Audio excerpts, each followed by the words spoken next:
Hello, this is Maureen Reusche, Superintendent of the School District of Haverford Township. Today is July 2nd, and in any other year we would all be thinking about the upcoming holiday weekend. However, this is a very different year for all of us. Many are not planning vacations, not participating in celebrations, or many of the other summertime events that we typically engage. Those events that contribute to our ability to recharge and to even relax. Instead, I am sure you, as many of us, are wondering, how will we begin the 2020-2021 school year, as well as how that year will unfold? That thinking and those plans encompass much of our time these days and weeks. The purpose of my communication with you today is to provide some insight into that work. This information is not complete, but we want to be transparent and share with you our progress along the way. I want to acknowledge, however, that there is still much uncertainty, and the guidance that we receive is updated or revised regularly. But we promise to continue to communicate with you frequently throughout the entire month of July. A number of those reports that have been issued provide guidance to schools. There's some degree of similarity across the reports, but none are completely prescriptive. Each district is reviewing the guidance to determine how best to begin the 2020-2021 school year. Identified here are the entities guiding our work in the School District of Haverford Township, as well as the work underway in districts throughout our 4-county region. To assist us with the interpretation of the guidance, weekly meetings are held by the Delaware County Intermediate Unit, as well as regional meetings.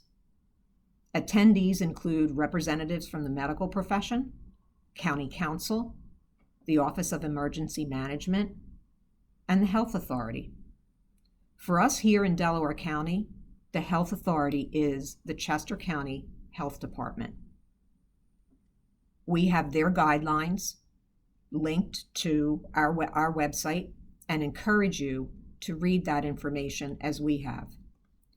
In these meetings, we ask questions of medical professionals, of Health Authority representatives. We share and discuss our approach to opening schools and get feedback on the information that we discuss with them. Moving forward, we all know we want to be with our students. We know that being in school with peers is important to the social and emotional health of our students. If you have a chance to review some of the guidance documents I mentioned, you will notice the reference to the importance of having students physically present in school. At the same time, it is vitally important that we open schools in a manner that is both safe and healthy. So we have 4 focus areas that we have identified: distancing, screening, hygiene, and masking. And I'll briefly speak about each one now. In some of these areas, there are decisions that have been made, and in some there is greater specificity that will come in future correspondence. Within our classrooms, we know that we can maintain at least 3 feet of distance between students. The classrooms will be altered. Furniture, with the exception of desks, will all be removed. We're going to make more creative use of outdoor spaces and optimize the learning spaces around our buildings. We know that we can operate our school buses with a maximum of 2 students per seat.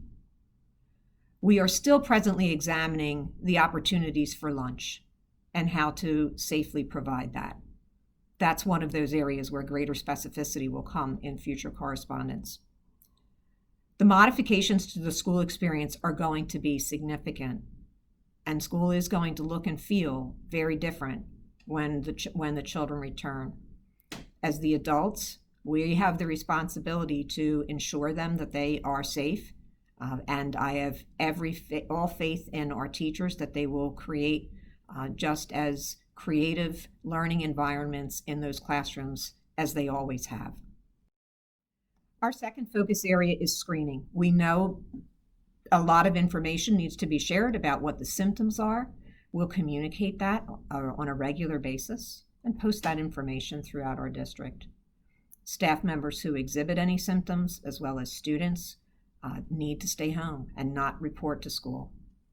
We're still exploring symptom screening and the various ways in which that can be undertaken, and that's another area that correspondence will be coming in the future.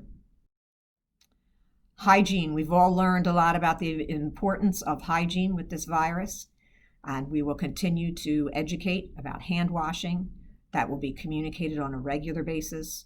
The products that we are using are all the CDC approved products for sanitizing and disinfecting. We're going to actually have time for hand washing. Hand sanitizer is in every classroom in which a sink is not there. And the disinfection and cleaning of areas is going to be occurring on a daily basis all throughout the schools. Our fourth area of focus is masking. We are going to require that all adults wear a face covering, a mask or a shield, and we will be providing that for all staff. They'll be required to wear either or both when in schools, school offices, traveling on school vehicles. We want all students to have a face covering available to them. They may be required in hallways and or restrooms. They will be required on school vehicles.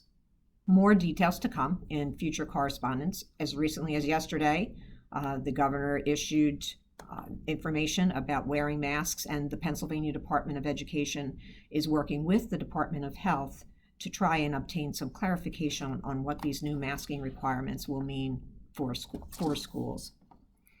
With those four areas under analysis and review, we'll now take a look at the phases and the requirements of each, and how.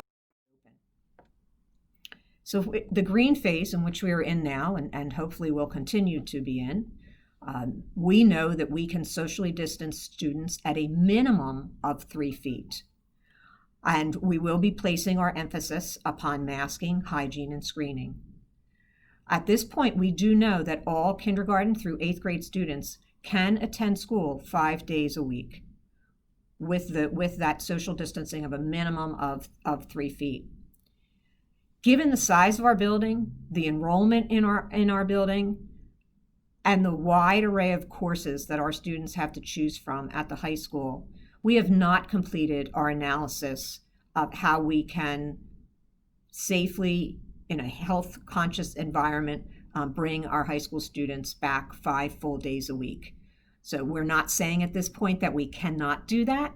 I'm just saying that we do not have all of the logistics finalized and would like to communicate that at another point in time. If we move into the yellow phase, or are directed to be more restrictive, then we will have no other option but to move to a hybrid model. And that would include during the course of 1 week, some days in school and some days out of school. We will work out final details for that and share that information. But we would only use that model in kindergarten through 8th grade if we are directed to be more restrictive or the county moves into another phase. In the red phase, we will be 100% virtual, and that it will have a combination of synchronous, so live instruction with the teacher, combined with some recorded instruction. That's not to be confused with Haverford Online. Haverford Online is a program that has been in existence. We are expanding it now for students who choose online learning 100% of the time. We are aware that there are parents who, under any circumstances that we create right now, will not feel comfortable sending their children to school. We're respectful of those decisions, and look forward to sharing more information about Haverford Online and how they can enroll their children in that program. That is not the virtual learning that students experienced between March and June of this year. Haverford Online offers opportunities in all of the core subjects, the electives, the specials, There's monitoring and support with our school district teachers. The curriculum is tailored to meet our school district requirements as well. And there's continued participation in any of the available extracurricular activities that we are able to run. Haverford Online students can still participate in those. So moving forward, what are some next steps for parents and guardians? I encourage you to read the resources. They're linked on our website. Read those resources, and that's the same information that we have, that we're working with, so we want to share that with you. Another survey will be coming out. This will be a very brief one, but we're interested in getting information from you about your intent to use transportation, if your children qualify for transportation, and your intent to send your children to school. Follow our progress. We ask you to do that. We have created on our website an opening the 2021 school year section, and all communication and information pertaining to the 2021 school year will be housed there. If you have questions about the opening of the school year, we've created an email account, openinghaverford@haverfordschoolsd.net. Please use that. We will be monitoring that, responding to those emails, and creating an FAQ document, which will then be posted on our website. Our board is going to meet 4 times throughout the month of July, and we hope that you will join us for those meetings. They will all be held virtually.